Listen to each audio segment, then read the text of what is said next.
Hi, thanks for scanning the QR code to find out more about my research poster, Strength Expression in Female Athletes, Does the Menstrual Cycle Really Matter?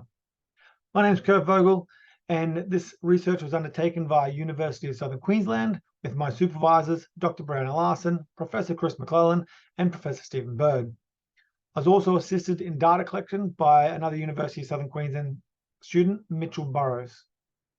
Now, for the sake of this presentation, I'm going to turn my video off, but let's not waste any time and get stuck into the rest of the presentation and my research. When looking at the influence of the menstrual cycle on physical performance, we have to consider that the relationship between the menstrual cycle and various markers of health is complex and variable. And this is influenced by an ever-changing associated hormonal profile, as you can see on the screen. This graph here is the menstrual cycle over 28 days with two phases, follicular and luteal, and you can see the four sex hormones with their fluctuations across this period. And we don't even need specific research to understand that female athletes have reported negative impacts on daily life as a result of the menstrual cycle, as well as any non-athletes. And for any females listening, you could share a far larger list than what's on the screen, but just some of the impacts that include abdominal pain, back pain, mood swings, and migraines. Now, despite these impacts and trying to understand how it may influence performance, it's been reported that only 35 to 37% of sports science research participants are female. To add to this, most training protocols in female sport are predominantly underpinned by research undertaken in male athlete populations. So we need to increase the representation of female participants in sports science research. And that's where my study comes into play. Overall, we had 48 participants. Testing was integrated into regular training sessions and preseason games. However, only 10 of these participants' data could be used based on the inclusion criteria. Ultimately, we had 10 semi-professional female team sport athletes from soccer and rugby league competing at the highest level of competition underneath their respective professional league. During the study, they completed 3 maximal isometric squat tests on force plates after 2 weeks of familiarization. We used a squat instead of the isometric mid-thigh pull due to ease of familiarization and time to test during the session. Testing was completed for a full menstrual cycle, which is anywhere between 21 and 35 days. And that's why you can see the extension of week 5 and 6 in our graph here. We also had to ensure these athletes had 2 months of consistent menstrual cycle data, and this was to ensure athletes were regularly menstruating. Each session, the participants were asked a series of questions relating to the menstrual cycle, and we'll talk about that in the results. We also worked with QML pathology to undertake blood collection for menstrual cycle verification. However, this was scrapped during the research for multiple reasons, and predominantly athlete availability to get to a collection center in the respective hours due to work and travel. An example of this was one athlete who was participating in the study, and they traveled an hour and a half to work, then worked for the day, traveled an hour to training, trained, and then traveled 2 hours home. They couldn't actually get to a collection center in the respective hours during the day and the respective day. The results were analyzed as a group using a one-way repeated measures ANOVA. Then it was also analyzed individually with trending data split into groups. The individual data was assessed using a pairwise samples t-test. And we looked at 4 different strength characteristics: absolute and relative peak force, and rate of force development at 100 and 200 milliseconds.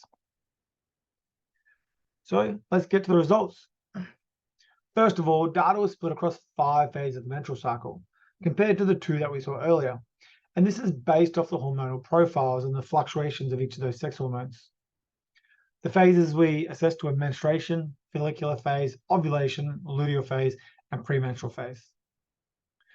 And for athletes that completed 2 tests in a single phase, due to the length of the menstrual cycle, these results were averaged. Now, this graph on the screen is a box plot, and it's pretty simple. There were no significant differences. Now, this is absolute peak force, but the same occurred for relative peak force, rate of force development 100 milliseconds and 200 milliseconds. There were no significant differences.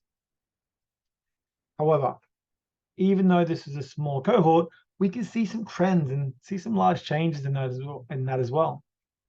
We split the groups into a couple trends. So it's group 1 and 2 with specific trends, and then group 3 where there was no data that trended with another participant. For the results in group 1, we had a decrease in peak force in the follicular phase compared to the menstrual phase. And then we also had a decrease in peak force in the luteal phase compared to menstrual phase and ovulation. Now, the greatest reduction in force there was 13.5% between the luteal phase and the menstrual phase.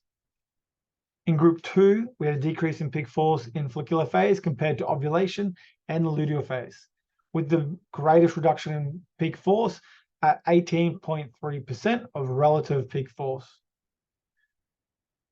Now in group 3, we did actually have one athlete where their peak force actually decreased by over 20% from premenstrual compared to other phases. Now, with the questionnaire that we asked, we assessed this one specific question. Do you believe these symptoms influence your ability to undertake the testing and training sessions? Athletes were briefly educated on this question to acknowledge it could mean a positive or negative impact. And then what we did is we compared this perception to performance data. So if the performance metric for the individual was one standard deviation outside of the mean, then it was considered to be a change in performance. This was matched up to these responses, as mentioned. As an example, if an athlete said, yes, there's an impact on performance, and the results showed less than one standard deviation from the mean, then it was not considered to be a match.